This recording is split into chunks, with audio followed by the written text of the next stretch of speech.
साथी पूछते हैं क्या जो है तरावी की चार चार रकात करके पढ़ सकते हैं, यानी 4 रकात पढ़ी फिर सलाम फेरा फिर 4 रकात पढ़ी, ऐसा पढ़ सकते हैं या नहीं। तो यहाँ तक कोई सरी हदीस मुझे इस तरीके से नहीं मिली कि 4 रकात एक साथ जो है वो पढ़ी जा सकती हैं। अलबत्ता सही बुखारी की रिवायत है 990 नंबर की और मुस्लिम की 749 नंबर की हदीस है कि अल्लाह के नबी सल्लल्लाहु अलैहि वसल्लम ने फरमाया कि सलातुल लैल मसना मसना, कि रात की नमाज, और एक दूसरी रिवायत में है कि सलातुल लैल वन नहारी मसना मसना, कि दिन और रात की जो नफली नमाज है वो 2-2 रकात है। तो बेहतर यह है कि आदमी तरावी की नमाज हो या और आज रात में आप नवाफिल पढ़ रहे हों तो ऐसी सूरत में आप 2 रकात पढ़ें फिर सलाम फेर दें और फिर उसके बाद जो है 2-2 रकात, ऐसे 2-2 रकात करके यानी पढ़ें। तो यही ज़्यादा बेहतर है और यही ज़्यादा अफजल है कि 2-2 रकात करके तरावी की नमाज आदमी को पढ़नी चाहिए। और उसमें कोशिश करनी चाहिए कि आदमी आहिस्ता आहिस्ता पढ़े, रुकू और सुजूद का ख्याल रखे और कुरान जितना ज़्यादा हो सके उतना पढ़े,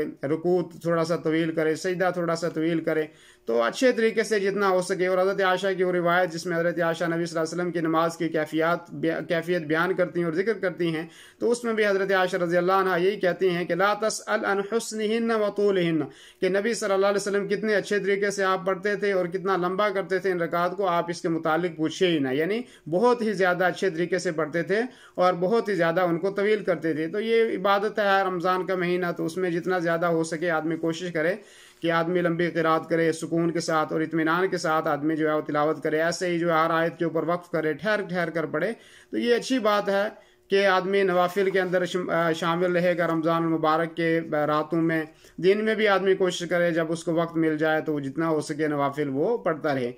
दीनी रहनुमाई के लिए हमारे चैनल को सब्सक्राइब कर दीजिए और घंटी के निशान को दबा दीजिए ताकि आपको मज़ीद कीमती वीडियोज़ मिलते रहें। जज़ाकल्लाहु खैर।